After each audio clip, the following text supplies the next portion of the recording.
मित्रों नमस्कार। आप है बसंत गुरु जी के साथ। आज हम चर्चा करते हैं किस्मत हमारी मुट्ठी में, पूरी दुनिया हमारी मुट्ठी में, बस छू लो और पा लो, देख लो और तुम्हारा हो गया। मित्रों आइए चलते हैं, आज इस बात पर चर्चा करते हैं कि कैसे मुट्ठी में है हमारी ब्रह्मांड और कैसे मुट्ठी में है हमारी पूरी दुनिया और कैसे मुट्ठी में है हमारी शक्ति। ये वाक्य वहाँ से शुरू होता है। एक दिन मैं छोटी उम्र में एक कथा सुनने गया था। एक प्रवचन था, एक जाने मानी हस्ती, बहुत बड़ा शास्त्रज्ञ पंडित जी का चल रहा था और उन्होंने कहा कि आप सुबह उठिए और बिस्तर में रहिए और अपने दोनों हाथ को इस तरह से कर लीजिए और उसको दर्शन कर लें और दर्शन करने के बाद उनको प्रणाम कर लें और प्रणाम करने के बाद अपने नित्य कर्म में लग जाएं और ईश्वर प्रसन्न हो जाएगा। लक्ष्मी आपके घर में आ जाएंगे, धन धान्य से भरपूर रहेगा, ज्ञान की कोई कमी नहीं होगा और आपका गोलोक में स्थान होगा। अब आगे उन्होंने समझाते ही बताया कि ये जो हमारी उंगली है, उंगली का शीर्ष, इसमें लक्ष्मी जी निवास करते हैं। अच्छा, फिर उन्होंने कहा कि जो उंगली का मध्य है इसमें सरस्वती निवास करते हैं। और फिर बताया कि जो उंगली जो हमारे जो हथेली है उसका जो नीचे स्थल है, जो मणिबंध है, यहाँ विष्णु जी का निवास रहता है।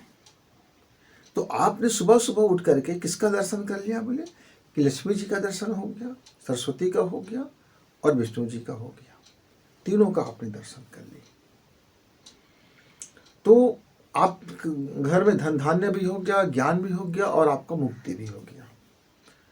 कथा में सब सुनते रहे, सब ने बड़ी तालियां की, सब ने अपने हाथों को ऐसा किया, श्रद्धा से देखा, प्रणाम किया। और मैंने अपने बगल में बैठे हुए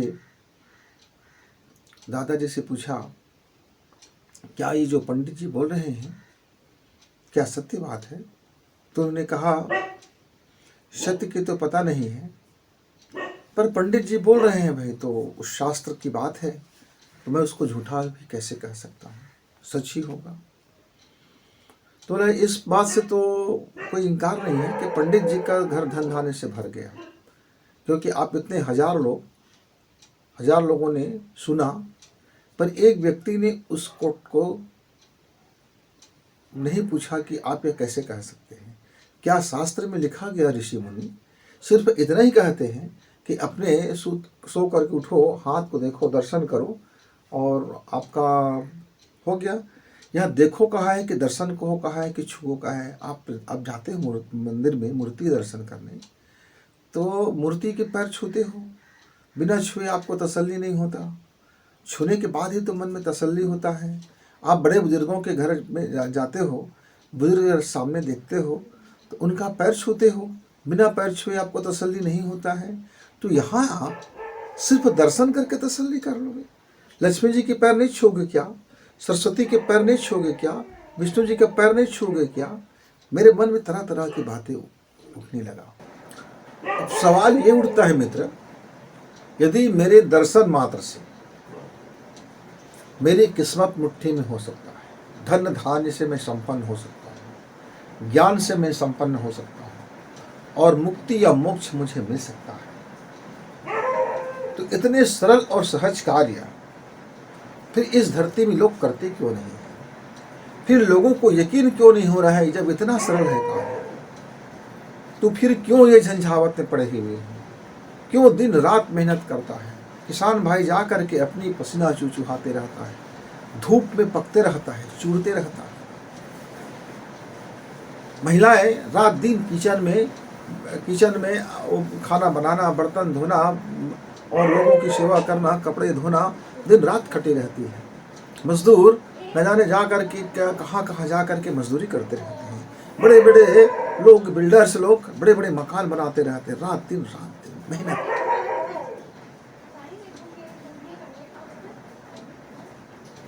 रात दिन मेहनत कर रहे हैं। जब उनको दर्शन मात्र से ये सब चीज़ मुहैया हो जाएगा तो क्या इतने बुद्धिमान लोग इतनी बेवकूफ़ीपूर्ण हरकत क्यों कर रहे हैं? क्यों बेवजह अपना अपना समय और श्रम और मेहनत कर रहे हैं? तो मैं इसको घर में प्रैक्टिकल करने को सोचा। बाल बुद्धि था, बचपना था, बुद्धि की कमी था। मैंने बस्ता यानी बैग समेट दी और समेट दी। घर में मुझको कहा गया कि आप पढ़ाई आज नहीं कर रहे हो, होमवर्क नहीं कर रहे हो। बोले कि नहीं, आज तो मेरा होमवर्क माँ सरस्वती कर देगा। अच्छा, तो घर के लोगों ने कहा कैसे कर देगा? मैंने बोला कि आज मैं सुबह उठ करके अपना तीनों भगवान को मैंने दर्शन कर लिया। लक्ष्मी जी की दर्शन किया तो पैसा तो आ जाएगा, जेब तो अभी तक खाली है लेकिन आया नहीं है। माँ सरस्वती के दर्शन किया, ज्ञान आ जाएगा लेकिन अभी तक आया नहीं है। और नीचे वाले के तो मैं अभी इंतज़ार नहीं करूँगा भाई, मुझे कितना जल्दी मरना नहीं है कि मुझे मुक्ति मिल जाए। तो भगवान विष्णु जी को तो मैं ठीक है आखिरी समय में देखेंगे। घर के लोगों को बड़ी हंसी आई, खूब हंसे। बोले कि आज इनको हो क्या गया? तो मैंने बताया वाक्य ऐसा मैंने सुना है। अब सब चुप हो गए, सब चुप हो गए। मित्रों, बात आई गई होगी लेकिन मेरे दिमाग से बात गया नहीं। मैंने समझा कि शास्त्र क्या है, तब शास्त्र पढ़ना शुरू किया। शास्त्र किसको कहते हैं? ये शास्त्र बना कैसे? आखिर इसको शास्त्र कहा किसने? आखिर इसको लिखने वाला कौन था? फिर लिखने वाले ने क्या इसको प्रयोग किया था? फिर ऐसी बात कैसे लिख सकते हैं? वो आदमी को आलस्य कैसे कर सकता है? निकम्मे कैसे बना सकता है? निकम्मे बनाने के लिए कोई कह दे और उसको हम ऋषि कह दें, संभव तो था नहीं। कहीं न कहीं हमारी समझ में मिस्टेक हो रहा था। जी हाँ मित्रों, ऋषि ने ऐसा नहीं कहा था कि आप दर्शन करो और आप धन धान्य से संपूर्ण हो जाओ। ऋषि ने कहा था दर्शन। दर्शन मतलब आपने निकाल लिया केवल ऐसा सुबह उठ करके देखना। हमने इसकी टांग तोड़ दी, हमने अर्थ की अनर्थ कर दिया, हमने उसकी पूरी गर्दन मरोड़ दी। मित्रों, जब ऋषि कहते हैं कि यह मुट्ठी आपका मुक्ति का मार्ग है, यह मुट्ठी, ये हाथ है, ये जो पंजा है, ये जो उंगलियां हैं, ये आपके ऊपर में लक्ष्मी विराजती। इसका मतलब क्या है कि मस्तिष्क, शीर्ष, हमारे शरीर का शीर्ष कहाँ होता है? ऊपर में होता है और हमारा नीचे स्थान है। तो ये एक फिलॉसफी है, दर्शन है। दर्शन यहाँ फिलॉसफी था, केवल ऐसे देख लेने से होता नहीं है। फिर ऋषि ने ये कहा कि जब आप सुबह सुबह उठ करके जब अपने हाथ को देखोगे, हाथ में ये समझोगे कि आपके जो हाथ है कितना पवित्र है, कितना महान है। आप इस हाथ की शुद्धता बनाए रखना, आप इस हाथ की पवित्रता बनाए रखना, आप इस हाथ की गरिमा बनाए रखना। देखो आपके हाथ में ये जो कर का हिस्सा है, ऊपर का हिस्सा है, जो उंगलियों के पोर है, ये आपके लक्ष्मी विराजमान होता है। मतलब जब आप किसी नोट को गिनते हो तो उंगली से गिनते हो, उंगली से ही गिनते हो। तो बोला कि ये जो पवित्रता बनाए रखना, शुद्धता बना रखोगे, अपने मस्तिष्क को शुद्ध रखोगे, अपने सोच को शुद्ध रखोगे, अपनी योजना को शुद्ध रखोगे, लोगों के कल्याण के रखोगे, ये आपके हाथ से कोई ऐसा गंदा काम मत कर लेना जिससे हमारी लक्ष्मी जाता रहे, हमारी लक्ष्मी जाता रहे। इस बात का ध्यान रखना। दर्शन कहा उन्होंने ऐसा नहीं कहा कि छू लो। तो हम कहते हैं कि किस्मत में मुट्ठी छू और पालो। यदि आप लक्ष्मी जी के पैर छू लो, आप अपनी इस उंगलियों को छू लो, ये क्या है? आप जब छूते हैं तो एक एक्यूप्रेशर होता है। मित्र, जब आप इसको छूते हैं तो आपकी ऊर्जाएं मिलती हैं, आपकी ऊर्जाएं मिलती हैं और आपके ब्रेन, आपके मस्तिष्क के वो सभी हिस्सा को एक्टिवेट करती है जहाँ से आपकी बुद्धि धन कमाने के लिए उत्साहित होता है, जहाँ से आपकी बुद्धि आपको धन कमाने के लिए एक्टिवेट कर देता है। आपको फिर चैन नहीं लेने देता, सोने नहीं देता। फिर आपके मन में एक आशा भरती है, एक योजना भरते हैं और आपको कहते हैं कि आपका योजना सफल होगा। आप मेहनत कीजिए, श्रम कीजिए, व्यापार कीजिए, बिजनेस कीजिए, लेकिन आप धन कमाइए, ईमानदारी से कमाइए, आप मेहनत से कमाइए। आपका हिस्सा है वो आपका रहेगा। आपका अधिकार करने से पहले अपना कर्तव्य पूरा कीजिए। ये एक्यूप्रेशर जब हम करते हैं इन हिस्सा का इस तरह से, तो हमारे मस्तिष्क का वो हिस्सा सक्रिय होने लगता है, एनर्जिक हो जाता है। मित्र, अब हमने थोड़ी सी इसमें ऋषि जी माफ़ करना, हमने ऋषि की वाक्य में थोड़ी सी अपनी मिलावट कर दी। हमने क्या कह दिया कि उस उंगली को देखो मत, दर्शन मत करो, छू लो, पा लो। आप इसको छुओ और पा लो, छुओ, छूते रहो, थोड़ी सी एक दूसरे को छूते रहो। और छू लिया।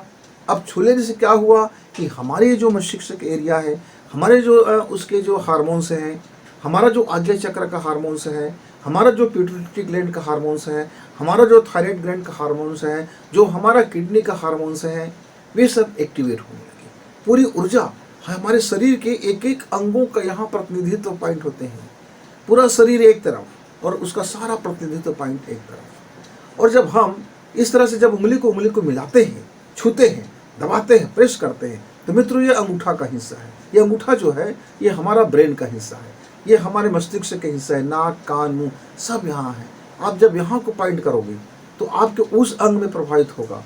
सपोज मान लीजिए मेरी आँख में कोई परेशानी है और मैं अपनी आँख के हिस्सा को पॉइंट को यहाँ दबाता हूँ तो मेरी आँख का हिस्सा प्रभावित होगा। सिर में परेशानी है, मैं यहाँ को दबाता हूँ तो मेरा सिर का हिस्सा प्रभावित होगा। यदि मेरे पीछे हिस्से पर तकलीफ है तो मैं यहाँ को प्रेस करता हूँ तो वहाँ प्रभावित होगा। तो ये एक विज्ञान है। केवल ऐसा सो उठ करके देख लेने से मैं पूंजीपति, लक्ष्मीपति, धनपति, अमीर होने वाला नहीं हूँ। हाँ, लेकिन मैं अपने विचार में इस बात को लाता हूँ कि आज मैं जो भी कर्म करूँगा मेरा वह सफल होगा और मुझको वो लक्ष्मी देगा। मेरा योजना, मेरा धन धन को कमाएगा और मेरा लगाया हुआ धन मुझे प्राप्त होगा। और इस भाव से यदि हम थोड़ा सा प्रेस करते हैं, एक्यूप्रेशर कर लेते हैं, छू लेते हैं, तो निश्चित तौर से हम उसको पा लेंगे। क्योंकि तब हम कार्य करेंगे, क्रिया में हम उसको कन्वर्ट करेंगे। सिर्फ बातों में नहीं बल्कि कर्मों में उसको कन्वर्ट करेंगे। जैसे हम कर्मों में कन्वर्ट करते हैं तो लक्ष्मी आने लगती है। अब उसने कहा, ऋषि ने कहा, मध्य भागे सरस्वती विराजे। अब ये जो कर का मध्य भाग है यहाँ बोलते हैं सरस्वती विराजमान है। अब भाइयों यहाँ पेट है, हृदय है, हथेलियाँ हैं, किडनियाँ हैं, तमाम वो हिस्से हैं जो हमारे ये गला से जो कमर के नीचे तक का बात आती है। ये पूरा का पूरा ये जगदम्बा, ये जगत जो ये हिस्सा है, यहाँ अब सरस्वती कैसे विराजमान होगा। हम सोचते हैं सरस्वती कहाँ होना चाहिए, अंगूठा पे होना चाहिए। बुद्धि के देवी है, बुद्धि के देवी है तो यहाँ होना चाहिए। लेकिन ऋषि ने इंगित किया कि मध्य हिस्से सरस्वती। तो ये मध्य में कौन है? हमारा नाभि चक्र है। मध्य में क्या है? नाभि चक्र है। यदि आप ध्यान करते हो, आप प्राणायाम करते हो, आप प्राणायाम करके आप उस नाभि क्षेत्र में ध्यान करते हो तो उसकी जो एनर्जिक पावर है, आपके बुद्धि तत्व को, आपके इंटेलिजेंट पना को, आपकी स्मार्टनेस को, आपके अंदर जो भी बुद्धिमत्ता है उसको वह प्रकाशित करता है। अब उसका पॉइंट कहाँ पर है मित्रों? इस नाभि को जब हम यहाँ प्रेस करते हैं और हम दोनों गहरी सांसें लेते हैं, जो भी, जैसे आपने चंद्र सांसें ली तो आपका बुद्धि तत्व बढ़ेगा। चंद्र सांसें मतलब बायां सांसें। अब यहाँ आपने दबाया और गहरी सांस लिया। अब आपसे पहले नहीं बन पा रहे हैं तो किसी एक उंगली का सहारा कर लीजिए और खींच लीजिए और कुंभक करके आप सोच रहे हैं कि मेरा अंदर का बुद्धिमत्ता प्रकाशित हो रहा है। अद्भुत, मेरा बुद्धि असीम है, असीम बुद्धि से मैं एकाकार हूँ। अद्भुत है। आप ऐसा सोचते हैं और फिर आपने कुंभक छोड़ा, आपने दूसरा हथेली पकड़ा, अब दूसरे हथेली के अंगूठे से आपने दबाया और इस उंगली से आपने चंद्र हिस्सा को आपने बंद कर दिया। अब देखिए इसमें कमाल की बातें क्या है। जब आप दाहिना नाभि को आप दबाएंगे तब आप दाहिना स्वर चलाएंगे और बायां को करेंगे तो बायां स्वर चलाएंगे। और क्रिया वही है, और क्रिया वही है। और जब हम इसको एक्यूप्रेशर करते हैं तब हमारा किडनी स्वस्थ हो रहा है, हमारी अतड़ियाँ स्वस्थ हो रहे हैं, हमारा कब्ज हमको बाधित नहीं कर रहा है, हमारी फेफड़ा स्वस्थ हो रहा है। मतलब हर स्वस्थ शरीर, जब स्वस्थ शरीर होगा तो अन्नमय क्षेत्र, अन्न कोश जो होगा वो शुद्ध हो जाएगा, फिर विज्ञानमय कोश शुद्ध हो जाएगा, फिर प्राणमय कोश शुद्ध हो जाएगा। मतलब पांचों कोश शुद्ध होता हुआ जाएगा और हम आनंदमय कोश में जाकर के स्थिर हो जाएंगे। तो आप इसको पाओ, छू लो, इसको छुओ और पाओ। अब हमने कहा इसको छुओ तो आप इसको रोज छुए, सुबह सुबह छुए, दोनों हाथ को पकड़े और दबाएं, एक्यूप्रेशर करें, छू लीजिए, इस तरह से छूते रहिए, कुछ तो लाभ हो जाएगा। आप कर्म में जितना भी ढालोगे कुछ तो ये एक्टिवेट करेगा और आपके शरीर को और आपके मन को स्वास्थ्य की ओर ले चलेगा। आपके पांचों कोष को ये संतुलित करता है। ये एक्यूप्रेशर अलग अलग जगह में है। आप एक्यूप्रेशर के एक्सपर्ट से पूछना भला कि कहाँ क्या है, कैसे गैस निकाली जाती है, कैसे आपका शौच नहीं हो रहा तो किस तरह से आप उसको दबा रहे हैं, कहाँ किडनी का क्षेत्र है, किस तरह से आपने उसको नियंत्रित किया तो किडनी का नियंत्रित होने लगा, कहाँ क्षेत्र को नियंत्रित किया तो आपकी जो अभी फेफड़ा एक्टिवेट था वो उसको बंद किया गया या फेफड़े को खोला गया। तो यहाँ कलर थेरेपी कर देते हैं। जैसे कलर थेरेपी करते हैं तो वो अंग या तो एक्टिवेट होने लगता है। अब हमने लाल रंग की कलर थेरेपी किया तो एक्टिवेट हो जाएगा, सक्रिय हो जाएगा, और हमने ब्लैक रंग लगा दिया तो वहाँ की ऊर्जा रुक जाएगी, वहाँ की ऊर्जा अब निष्क्रिय हो जाएगा। हरा रंग किया तो उसका चेंज हो जाएगा, नीला रंग किया तो चेंज हो जाएगा। यानी जो रंग है वो अपने रंग का प्रभाव उस हार्मोन्स को कर देता है। अब देखिए, कलर थेरेपी वाले से पूछ लीजिए, एक्यूप्रेशर वाले से पूछ लीजिए, ये पूरे हाथ में ब्रह्मांड बसता है, उनका पूरा शरीर, हमारा पूरा शरीर। तो मित्रों, इस तरह से आपने मध्य हिस्सा को देखा, छुआ, उसका पैर पड़े, आप श्रद्धा से पैर पड़े तो आपका सरस्वती यानी बुद्धि तत्व आपको विकसित होने लगा, मेमोरी पावर विकसित होने लगा, तर्क शक्ति विकसित होने लगा, ज्ञान की शक्ति विकसित होने लगा, विज्ञान की शक्ति विकसित होने लगा।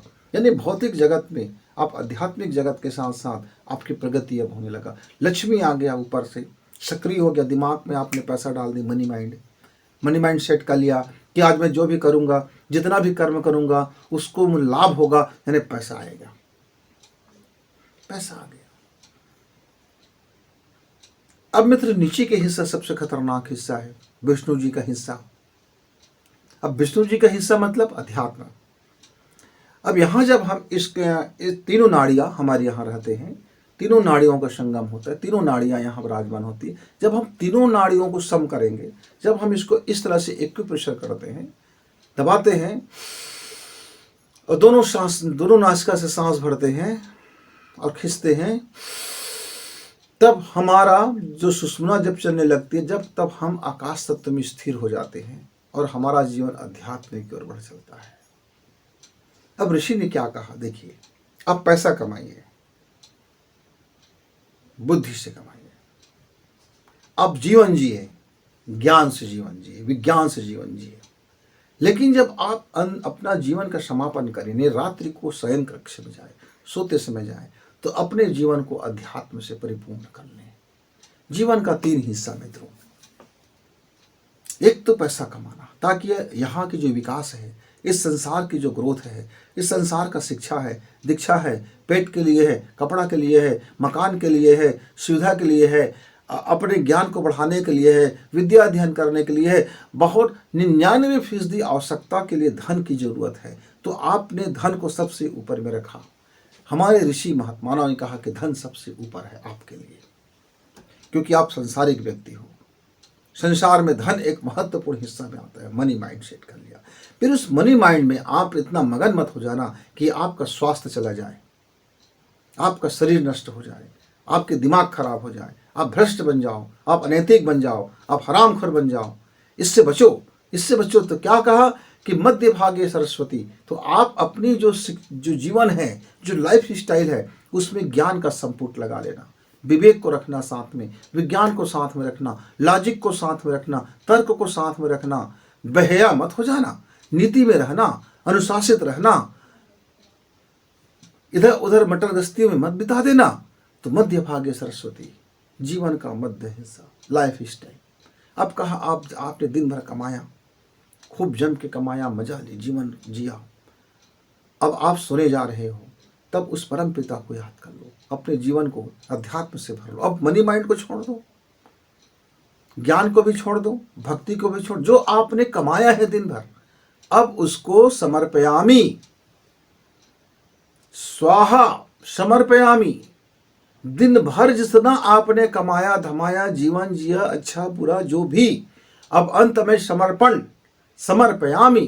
तो कहा कि नीचे मणिबंध के स्थान को आप जब यह प्रेस करते हो और जब इसको इस तरह से प्रणाम मुद्रा में लेके आते हो मित्रों, तो यह एक एक्यूप्रेशर है सुषुम्ना का, स्पेस का।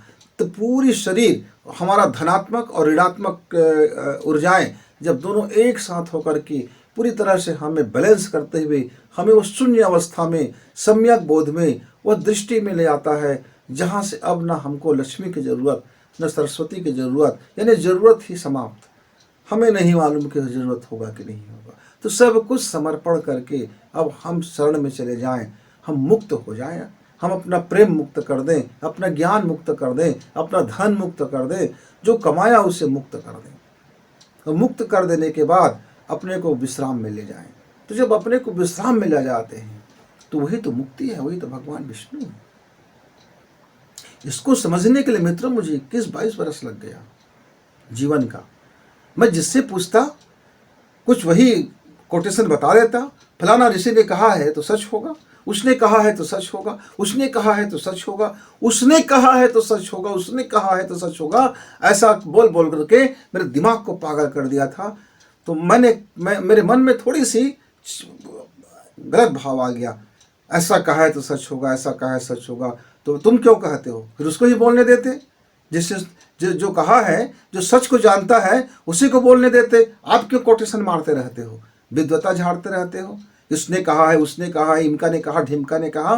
मित्रों, किसी ने क्या कहा उसके मूल स्वरूप से यदि आप हमारे मित्रों को समझाइए तो ये जगत ज्ञान से परिपूर्ण हो जाएगा। इस जगत का 99% समस्याएं हल हो जाएगी। लेकिन मेरे मित्र, मेरे दोस्त, आप यह कह देते हो सुबह उठिए, दोनों हाथ देखिए, आप माला माल हो जाओगे, मुक्ति मिल जाएगा, ऊपर में लक्ष्मी है, बीच में सरस्वती है, नीचे में विष्णु जी है। अब मेरा सीधा साधा भोला भाला मन, मैं बेवकूफ़ बसन उसको ऐसे देख लेता हूँ और देखते देखते पूरा जीवन बिता देता हूँ, और कभी ना तो मुझको माला माल हुआ, ना मेरा ज्ञान मिला, ना मुझे मुक्ति मिली। तो मित्रों, हम फिर किसी दिन अपने जीवन के इस अनुभव को साथ में लेके आएंगे। मित्रों, हम आपसे एक बार फिर कहते हैं, निश्चित तौर से किस्मत आपकी मुट्ठी में है, क्योंकि मुट्ठी आपका कर्म का प्रतीक है। और इस मुट्ठी को यदि आप छू लेते हो तो पा लोगे। मुट्ठी को छूना मतलब अपने कर्मों को, कर्म में व्यस्त रहना, अपने कर्म में अपने पूरे का पूरा जान लगा देना, अपना 100% अपने कर्म को लगा देना। जब अपने कर्म को लगा दोगे तो निश्चित तौर से फिर आपकी किस्मत आपकी मुट्ठी में ही है। फिर मिलेंगे, तब तक गुरु जी को इजाजत। नमस्कार, धन्यवाद।